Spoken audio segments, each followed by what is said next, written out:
Et seconde partie de cette vidéo où on va parler des avantages et des inconvénients d'être célibataire. Alors l'inconvénient numéro 1, c'est que vous n'avez pas de soutien. Bah ouais, par définition, vous êtes tout seul. Donc en fait, dans tout ce que vous entreprenez, dans tout ce que vous faites, vous allez pouvoir avoir l'appui peut-être de vos amis, des potes et tout de l'entourage, mais ça ne vaudra pas quand même le vrai soutien de la personne que vous aimez quand vous êtes en couple. Vraiment le soutien, l'appui et tout, c'est quand même assez important. Et c'est aussi motivant quand vous avez quelque chose de nouveau à faire ou quelque chose en tête, un nouveau projet ou ce que vous voulez. Mais avoir le soutien de la personne, c'est quand même un sacré plus. Et là, vous êtes tout seul, donc ça peut être un peu plus pesant, un peu plus difficile à entreprendre. L'inconvénient numéro 2, c'est pas d'affection. Bah oui, ça, du coup, vous êtes tout seul, donc vous n'avez pas d'affection, vous n'avez pas de câlin, tout ça, vous n'avez pas d'attention non plus. C'est lié, de toute façon. Donc après, ça dépend vraiment des personnes. Il y a des personnes qui s'en passent bien, d'autres beaucoup moins bien. C'est vraiment variable d'un individu à l'autre. Donc après, ça dépend de vous. Moi, par exemple, je suis tout seul, ça fait des années et je le supporte très bien. Il y a des inconvénients, hein, bien sûr, mais voilà, je suis célibataire parce que ça me convient. Voilà, c'est pas le sujet de la vidéo, mais c'est pour vous dire que c'est très variable en fait d'un individu à l'autre. Il y a des gens, ils supportent pas d'être seuls. Et c'est extrêmement dangereux parce qu'il y en a qui se mettent vraiment avec n'importe qui et c'est la dernière des choses à faire. Donc il vaut mieux des fois rester seul, c'est mieux que d'être avec la mauvaise personne. Vraiment ça vaut pas le coup.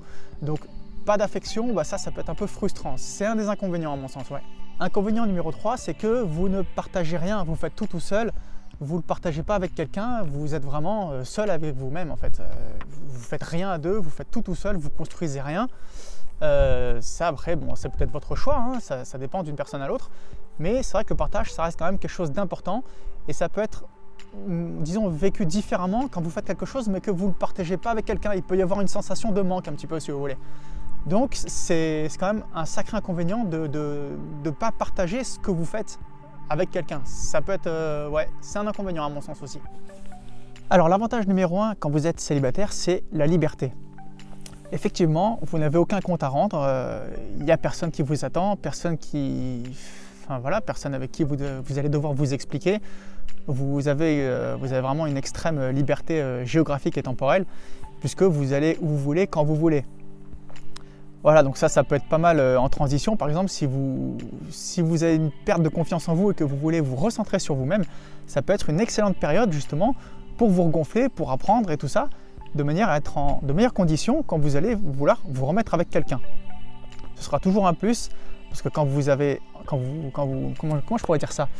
Quand vous êtes heureux de prendre soin de vous, automatiquement vous avez envie de prendre soin des autres. Ça va avec. Donc ça, c'est vraiment l'avantage numéro 1, c'est vraiment super. L'avantage numéro 2, ce sont les rencontres. Bah ouais, je veux dire, les autres, ils ont tellement à vous apprendre, vous n'avez même pas idée. Les rencontres, c'est hyper enrichissant, surtout à l'étranger. Donc vraiment, quand vous êtes tout seul, quand vous êtes célibataire, profitez-en, allez vers les autres, allez faire de nouvelles rencontres, parce que ça va vous apprendre vraiment sur la vie, sur le monde, sur vous-même aussi. Il y a extrêmement beaucoup de choses, je ne sais pas si ça se dit, bon, c'est pas grave, il y a extrêmement beaucoup de choses à apprendre et à vivre quand vous allez faire de nouvelles rencontres et faire de nouvelles expériences. Vraiment, c'est le moment plus que jamais. Et l'avantage numéro 3, c'est qu'il n'y a aucun risque de blessure. Je pense que c'est vraiment le meilleur avantage quand vous êtes célibataire, c'est qu'il n'y a aucun risque de blessure.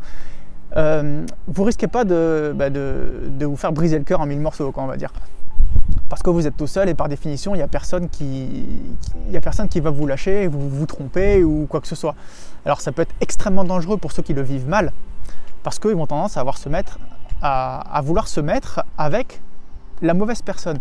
Et c'est super dangereux parce que c'est le meilleur moyen de se casser la figure derrière. Et je l'ai vu je ne sais pas combien de reprises, des gens qui se mettent ensemble alors qu'ils ne se connaissent même pas.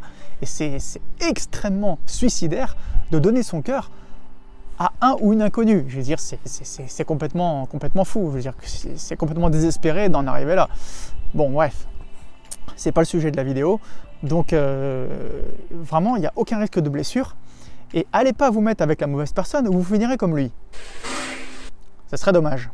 Pour conclure, je vous dirais qu'il n'y a pas de, c'est pas une bonne idée d'être célibataire ou c'est pas une bonne idée d'être en couple. En fait, ça va dépendre de votre situation. C'est au cas par cas. C'est un pack avec ses avantages et ses inconvénients en fonction de votre situation, votre envie, vos projets et tout. Voilà, c'est vraiment du sur-mesure. Allez, je vous laisse et on se dit à la prochaine. Et je peux pas faire genre je pars parce que je suis attaché avec le micro. Tant pis.